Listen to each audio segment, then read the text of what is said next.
ദൈവതിരുനാമത്തിന് നന്ദിയോടെ സ്തോത്രം ചെയ്യുകയും സ്തുതിക്കുകയും ചെയ്യുന്നു. കർത്താവിൽ പ്രിയരെ, സന്തോഷത്തോടൊരിക്കൽ കൂടി എനിക്ക് നിങ്ങളോട് ദൈവത്തിൻ്റെ വചനം പറയാൻ തരുന്ന അനുഗ്രഹീതമായിരിക്കുന്ന അവസരത്തെ ഓർത്ത് ഞാൻ എൻ്റെ ദൈവത്തെ ഒത്തിരി സ്തുതിക്കുകയും പുകഴ്ത്തുകയും മഹത്വപ്പെടുത്തുകയും ആരാധിക്കുകയും ചെയ്യുന്നു. വിശേഷിയാൽ ദൈവവചന കേൾവി ഒരാനന്ദത്തോടെ കാത്തിരുന്ന് ശ്രദ്ധയോടെ കേൾക്കുകയും അതിൻ പ്രകാരം ജീവിക്കുകയും ചെയ്യുവാൻ പ്രതിജ്ഞാബദ്ധരായി ദൈവസന്നിധിയിലായിരിക്കുന്ന എൻ്റെ കേൾവിക്കാരായ നിങ്ങൾക്കെല്ലാവർക്കും യേശുക്രിസ്തുവിൻ്റെ ധന്യമുള്ള നാമത്തിൽ എൻ്റെ വിനീതമായ സ്നേഹവന്ദനങ്ങൾ അറിയിക്കുന്നു. ഓരോ ദിവസവും നമ്മുടെ ഭാരങ്ങളെ ചുമന്ന് ഓരോ നാളും നമുക്ക് വേണ്ടതെല്ലാം നൽകിത്തന്ന് എപ്പോഴും നമ്മുടെ പാതയ്ക്ക് ദൈവമായിരിക്കാൻ ദൈവത്തിൻ്റെ വചനത്തെ നമുക്കായി അയച്ചു തന്ന് ഒരിടത്തും നമ്മൾ തകർന്നു പോകാതെ, കുഴിയിൽ വീഴാതെ, ഈ ലോകത്തിൽ നമ്മൾ പെട്ടുപോകാതിരിക്കാൻ നമുക്ക് തരുന്ന ആത്മീയ ആലോചനകൾക്കെല്ലാം ദൈവത്തോട് നാം എത്ര കടപ്പെട്ടിരിക്കുന്നു എന്ന ബോധത്തോടെ ഒരു വട്ടം കൂടെ നമുക്കെല്ലാവർക്കും മനസ്സ് തുറന്ന് ദൈവത്തിന് സ്തോത്രം ചെയ്തുകൊണ്ട് നിത്യനായ ദൈവത്തെ വാഴ്ത്തിക്കൊണ്ട് ഇന്നത്തെ ദൈവാലോചനയ്ക്ക് ആധാരമായിരിക്കുന്ന വേദവാക്യത്തിലേക്ക് നമ്മുടെ ശ്രദ്ധയെ തിരിക്കാം. ദാനിയേൽ പ്രവചനം 9-ാം അധ്യായം 24-ാമത്തെ വാക്യം ഞാൻ നിങ്ങളെ ഇന്നത്തെ ആത്മീയ ചിന്തയ്ക്കായി വായിച്ചു കേൾപ്പിക്കാം. ദാനിയേൽ പ്രവചനം 9-ാം അധ്യായം 24-ാമത്തെ വാക്യം. അതിക്രമത്തെ തടസ്സം ചെയ്ത് പാപങ്ങളെ മുദ്രയിടുവാനും അകൃത്യത്തിന് പ്രായശ്ചിത്തം ചെയ്ത് നിത്യനീതി വരുത്തുവാനും ദർശനവും പ്രവചനവും മുദ്രയിടുവാനും അതിപരിശുദ്ധമായതിനെ അഭിഷേകം ചെയ്യുവാനും തക്കവണ്ണം നിന്റെ ജനത്തിനും വിശുദ്ധ നഗരത്തിനും 70 ആഴ്ചവട്ടം നിയമിച്ചിരിക്കുന്നു.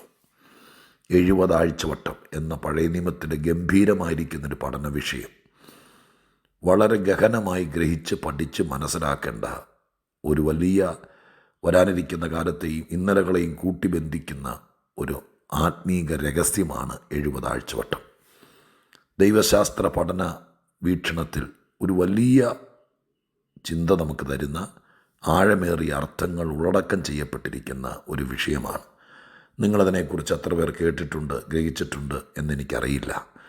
ഇതൊക്കെ ഗഹനമായൊരു പഠന വിഷയമാണ്. വിശുദ്ധ ബൈബിൾ ധ്യാനിക്കുകയും പഠിക്കുകയും ചെയ്യേണ്ട ഗ്രന്ഥമാണെന്നുള്ളത് വളരെ സ്പഷ്ടമാണ്. അതുകൊണ്ട് ഈ വക കാര്യങ്ങളൊക്കെ ചിന്തിക്കാനും പഠിക്കാനും ഞാൻ നിങ്ങളെ നിർബന്ധിക്കുകയും ചെയ്യുകയാണ്. ഈ വലിയ വിഷയത്തിലേക്ക് എത്തി നോക്കാൻ ഇന്ന് ഒട്ടും ശ്രമിക്കുന്നില്ല. ഒരു പദം മാത്രം നമ്മൾ വായിച്ച 24-ാം വാക്യത്തിൽ നിന്ന് പുറത്തേക്ക് എടുക്കുന്നുള്ളൂ. എന്താണെങ്കിലും ദൈവം നിയമിച്ചിരിക്കുന്ന ഈ 70 ആഴ്ചവട്ടം പല കാര്യങ്ങളുടെ ഉദ്ദേശത്തിനാണെന്ന് ആ വാക്യം തന്നെ സമർത്ഥിക്കുന്നുണ്ട്. അതൊക്കെ വകതിരിച്ച് നിങ്ങളുടെ ചിന്തയ്ക്ക് വിടുകയാണ്. എന്നാൽ ഈ വാക്യം തുടങ്ങിയത് ഇങ്ങനെയാണ്: അതിക്രമങ്ങളെ തടസ്സം ചെയ്യണം. അതിക്രമങ്ങളെ തടസ്സം ചെയ്യണം. അതിന് ദൈവം ഒരു പദ്ധതി ഇട്ടിരിക്കുന്നു എന്നതാണ് ഇന്നത്തെ വീക്ഷണത്തിൽ ഈ വാക്യത്തെ ആധാരമാക്കി നിങ്ങളോട് പറയാൻ ദൈവാത്മാവിൻ്റെ ഹൃദയത്തിൽ പ്രേരണ തന്നിരിക്കുന്നത്. അതിക്രമം, വേദപുസ്തകത്തിൽ ഇങ്ങനെ ചില വാക്യങ്ങളുണ്ട്.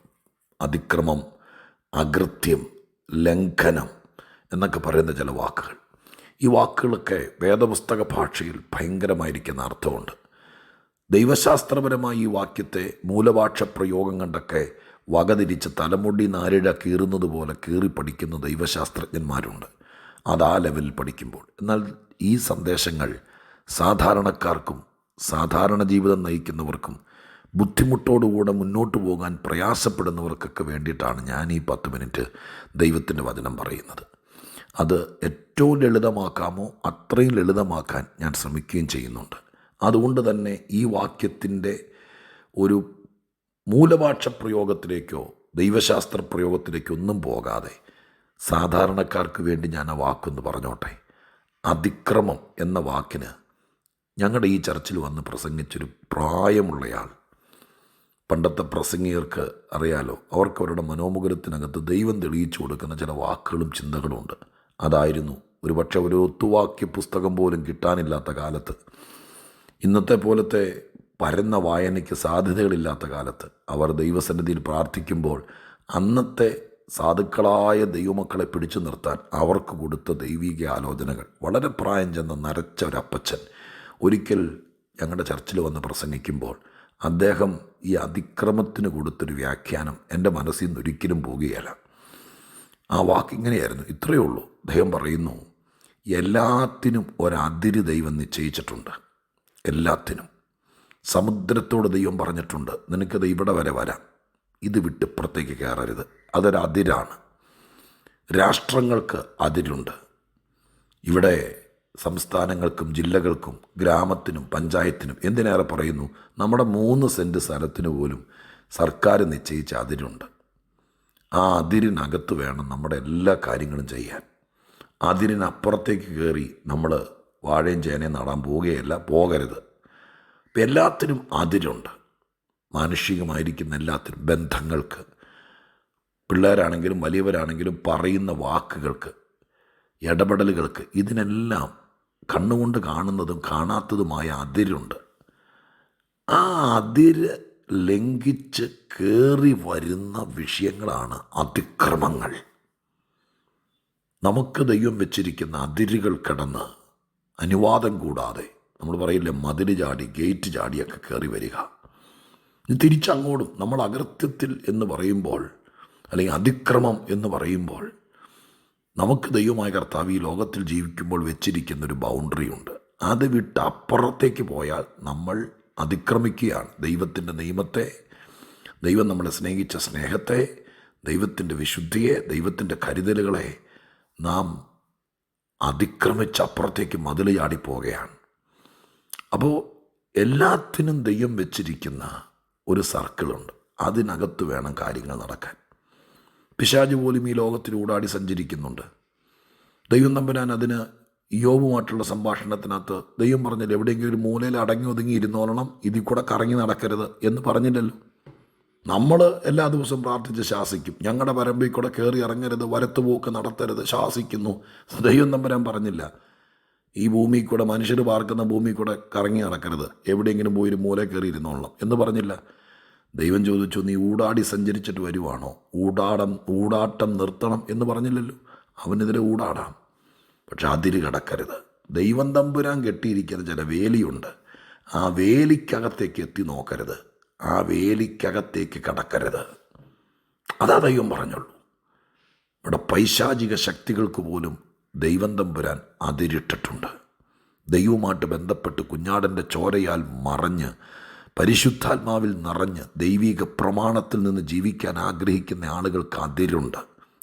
നോഹയുടെ കാലത്ത് വെള്ളം പൊങ്ങുമ്പോൾ പെട്ടകത്തിനകത്ത് വെള്ളം കിടക്കുകയല്ല, അതിനൊരു അതിരുണ്ട്. പുറത്ത് എത്ര പൊങ്ങിയാലും അകത്ത് കയറാതെ ദൈവം തമ്പുരാൻ പെട്ടകം അതിരിട്ട്, അഥവാ അതിനകത്ത് കയറാതിരിക്കാൻ ദൈവം ഈ ന്യായവിധിയുടെ വെള്ളത്തെ പെട്ടകത്തിനകത്ത് പ്രവേശിക്കാതിരിക്കാൻ വേണ്ടിയിട്ട് അവരെ അകത്ത് കയറ്റിയത്. എല്ലാത്തിനും അതിരുണ്ട് ദൈവമക്കളെ. ഇന്ന് ഇവിടെ ഈ വാക്യം പറയാനുള്ള കാരണം, ഈ വാക്യത്തിനകത്ത് പറഞ്ഞിരിക്കുന്നു, അതിക്രമത്തിന് തടസ്സം വരുത്തണം എന്ന് പറഞ്ഞാൽ, ചില കാര്യങ്ങളൊക്കെ എത്ര നമ്മൾ ശ്രദ്ധിച്ചാലും അതിക്രമിച്ച് കയറി വരുന്ന ചില വിഷയങ്ങളുണ്ട്.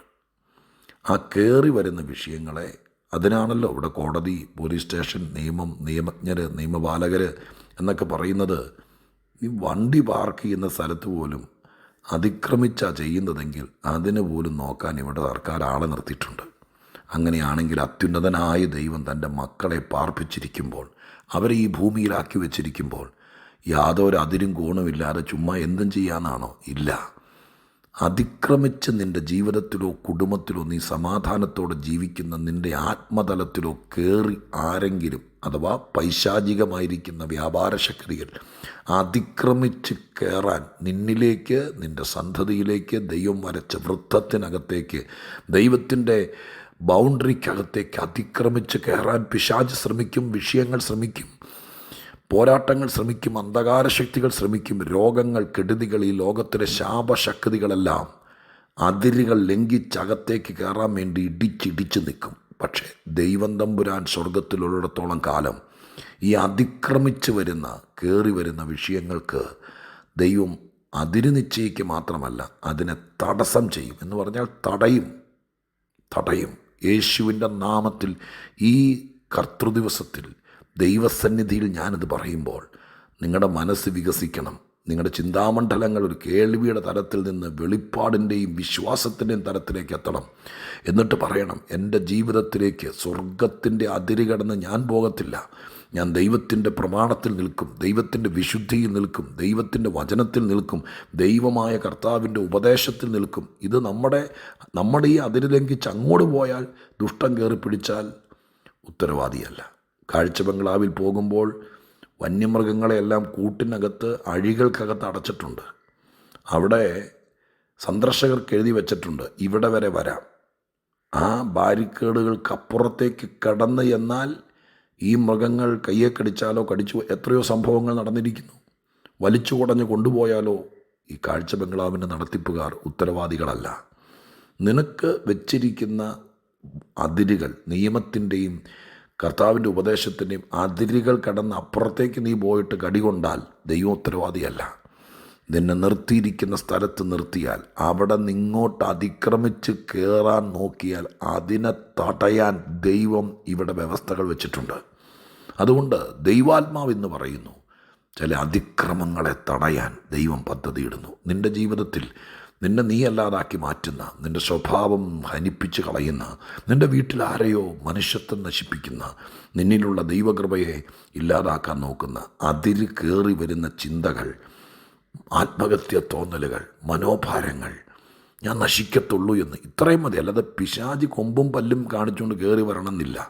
നമ്മുടെ മനസ്സിലേക്ക് കയറി വരുന്ന ചില ചീത്ത ചിന്തകൾ, അതിര് ദൈവം നിശ്ചയിക്കട്ടെ. കയറി വരുന്ന ചിന്തകളെ ദൈവമായ കർത്താവ് ശാസിക്കട്ടെ. നിന്നെ കൃപ കുറച്ച് കളയുന്ന, നിൻ്റെ ജീവിതം നശിപ്പിച്ച് കളയുന്ന, അതിക്രമിച്ച് കയറുന്ന സകല വിഷയങ്ങളെയും കർത്താവ് അതിരിട്ട് നിൽക്കട്ടെ. ദൈവപ്രവൃത്തി വെളിപ്പെടട്ടെ, കൃപ കൊണ്ട് നിറയട്ടെ, പരിശുദ്ധാത്മ പ്രവൃത്തി വെളിപ്പെടട്ടെ. അതിനുവേണ്ടി നമുക്ക് ദൈവത്തോട് പ്രാർത്ഥിക്കാം. വെളിപ്പാട് 9:24 അതിക്രമങ്ങളെ തടയുന്നൊരു ദൈവമുണ്ട്. അത് വിശ്വസിക്ക്. എന്നിട്ട് ഇരുത്തി ചിന്തിക്ക്. ഏതെങ്കിലും കാര്യങ്ങൾ ചവിട്ടിക്കേറി വരുന്നെങ്കിൽ എന്നെ തടയാൻ ദൈവത്തിനെ കഴിയൂ, ദൈവത്തിന് കഴിയും എന്ന് നമുക്ക് വിശ്വസിക്കാം. പ്രാർത്ഥിക്കട്ടെ. പരിശുദ്ധ ദൈവമേ, ഞങ്ങളുടെ സ്വർഗീയ പിതാവേ, അതിര് ലംഘിച്ച് കയറി വരുന്ന വൻപൻ വിഷയങ്ങളെ അത്യുന്നതനായ ദൈവത്തിൻ്റെ കയ്യിലേൽപ്പിച്ച് പ്രാർത്ഥിക്കുമ്പോൾ അവിടുന്ന് അതിനെ വിടിവിച്ച് ദൈവത്തിൻ്റെ പ്രവൃത്തി വെളിപ്പെടുത്തണമെന്ന് പ്രാർത്ഥിക്കുന്നു. നിൻ്റെ ജനത്തിന് വെച്ചിരിക്കുന്ന അതിരുകൾക്കകത്ത് കയറാൻ ആരെ സമ്മതിക്കരുത്. ദൈവം പ്രവർത്തിക്കണം, കൃപ കൊണ്ട് നിറയ്ക്കണം. അത്യുന്നതനെ, അതിര് കടന്ന് കയറി വരുന്ന അതിക്രമങ്ങളെ, ക്രമം തെറ്റിച്ച് കയറി വരുന്ന അതിക്രമങ്ങളെ എൻ്റെ കർത്താവ് തടയണം. അത് ആത്മാവിൽ തടഞ്ഞു നിർത്തി തൻ്റെ ജനത്തെ സുരക്ഷിതമാക്കണം. ചിന്താമണ്ഡലങ്ങളിൽ പോലും കയറി വരുന്നത്, തോന്നലുകളിൽ പോലും കയറി വരുന്നത്, ഭാവനകളിൽ പോലും കയറി വരുന്ന അതിര് വിശുദ്ധനും ദൈവമക്കൾക്കും ചേരാതെ കയറി വരുന്ന ചിന്തകളെപ്പോലും തടയണമേ. ദൈവം അത് ചെയ്യുമെന്ന് വിശ്വസിക്കുന്നു. യേശുവിൻ നാമത്തിൽ തന്നെ. ആമേൻ.